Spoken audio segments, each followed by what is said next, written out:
Et s'il ne hait pas son père, sa mère, sa femme, ses enfants, ses frères et ses sœurs, et même sa propre vie, il ne peut être mon disciple.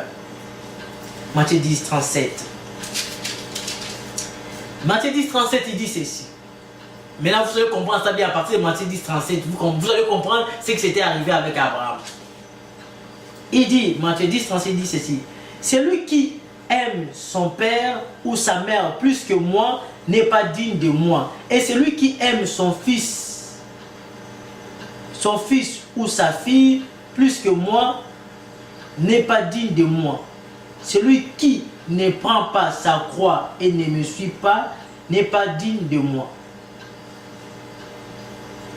Celui qui conserve sa vie la perdra, et celui qui perdra sa vie à cause de moi la retrouvera.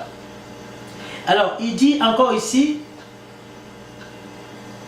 au verset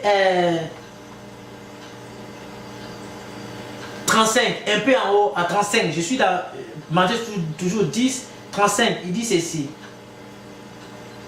34, pardon, tant pour moi, 34, il dit, ne croyez pas que je sois venu apporter la paix sur la terre. Je ne suis pas venu apporter la paix, mais l'épée. Car je suis venu mettre la division.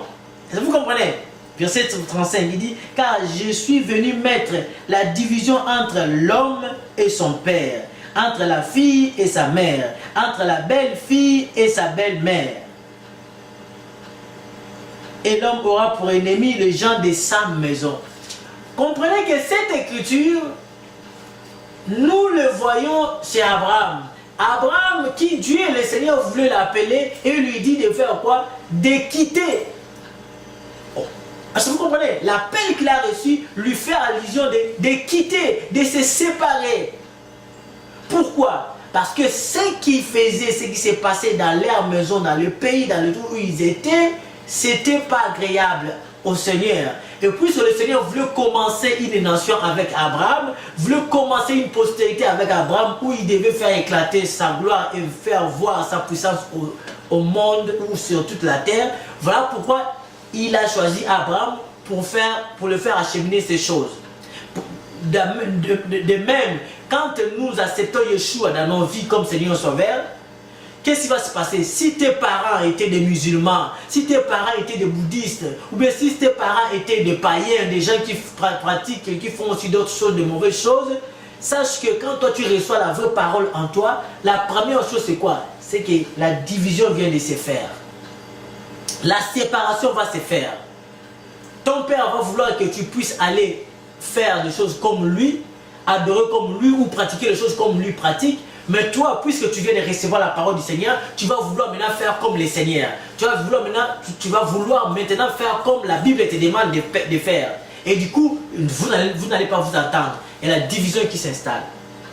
Parce qu'il y a beaucoup de gens qui n'arrivent pas à comprendre cette écriture-là de Matthieu 10, 34.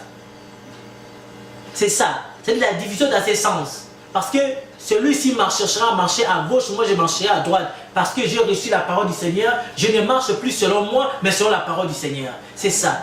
La différence maintenant avec ceux qui marchent selon eux-mêmes et ceux qui marchent selon les seigneurs. C'est ce qui était aussi arrivé avec Abraham. Abraham a commencé, mais puisqu'il devait commencer à marcher non selon lui, ni selon son père ou sa mère, ou bien selon sa famille, son pays, mais il devait maintenant commencer à marcher selon le Dieu qui lui avait apparu.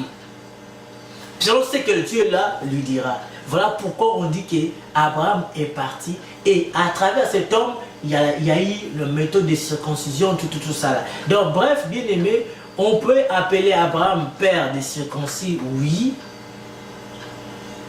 Charnel, oui.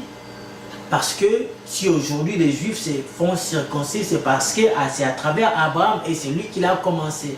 Mais appeler Abraham père de la foi, je pense que c'est une chose qu'on a héritée de certains pasteurs qui n'avaient pas...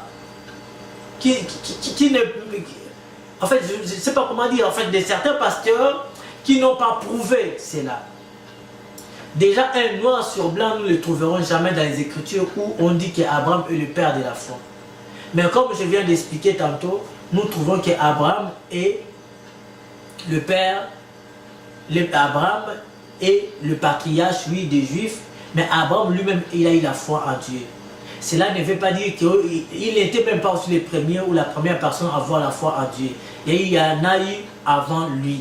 Et des autres hommes qui furent enlevés par les seigneurs, enlevés par les seigneurs à cause de la grâce qu'ils ont reçue de la justice de la part de Dieu. Donc pour dire que ce n'est pas bon de recopier des choses ou certaines choses qu'on n'a pas de preuves. Si vous avez des contradictions ou si vous avez des questions à poser, écrivez-les moi. Par la grâce de Dieu, je vous répondrai.